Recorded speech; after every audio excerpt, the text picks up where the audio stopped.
আলোচনায় দক্ষিণ এশিয়ার দেশ পাকিস্তান। একদিকে আফগান সীমান্তে সংঘর্ষ, অন্যদিকে ভারতের সঙ্গে তিক্ত সম্পর্ক। যখন প্রতিবেশীদের সাথে চলছে সম্পর্কের টানাপোড়েন, এমন সময় আলোচনায় এসেছে ইসলামাবাদের শাসন ব্যবস্থা ইস্যু। প্রশ্ন উঠছে, আবারও কি সেনাপ্রধানের দিকে এগোচ্ছে পাকিস্তান?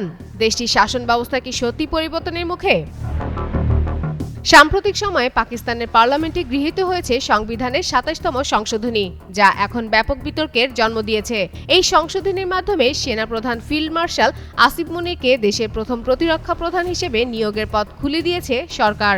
অর্থাৎ এখন থেকে ৩ বাহিনীর সর্বোচ্চ দায়িত্বে থাকবেন তিনি। এ নিয়ে বিশেষজ্ঞদের মতে এটি হতে যাচ্ছে পাকিস্তানের গণতন্ত্রের জন্য বড় ধাক্কা, কারণ এতে সেনাবাহিনী আরও প্রাতিষ্ঠানিকভাবে রাজনীতিতে প্রভাব বিস্তার করতে পারবে। সংশোধনী অনুযায়ী রাষ্ট্রপতি প্রধানমন্ত্রীর পরামর্শে সেনাপ্রধান ও প্রতিরক্ষা প্রধান উভয়কে নিয়োগ দেবেন। একই সঙ্গে সেনাপ্রধান জাতীয় কৌশলগত কমান্ডের প্রধান নিয়োগেও চূড়ান্ত সিদ্ধান্ত নেবেন। তবে সবচেয়ে বিতর্কিত বিষয়টি হলো, এই পদে নিয়োজিত ব্যক্তি আজীবন দায় মুক্তি ও বিশেষ সুবিধা পাবেন, যা কার্যত তাকে দেশের রাজনৈতিক ব্যবস্থার ঊর্ধ্বে তুলে দিচ্ছে। পাকিস্তানের সাবেক প্রতিরক্ষা সচিব অবসরপ্রাপ্ত লেফটেন্যান্ট জেনারেল আসিফ ইয়াসিন মালিকের মতে এটি সামরিক ভারসাম্য নষ্ট করবে এবং গণতান্ত্রিক প্রতিষ্ঠানের কার্যকারিতা কমিয়ে দেবে। তার ভাষায়, এই সংশোধনী কোনো প্রাতিষ্ঠানিক সংস্কার নয়, বরং নির্দিষ্ট এক ব্যক্তির ক্ষমতা টিকিয়ে রাখার কৌশল।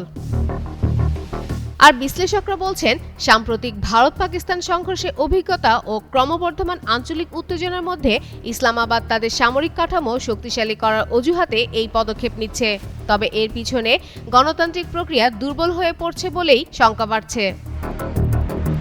ইতিহাস বলছে, পাকিস্তানের রাজনীতিতে সেনাপ্রধান নতুন কিছু নয়। আইয়ুব খান, জিয়াউল হক ও পারভেজ মুশারফের মতো সামরিক শাসকরা একসময় দেশটিতে শাসন করেছেন।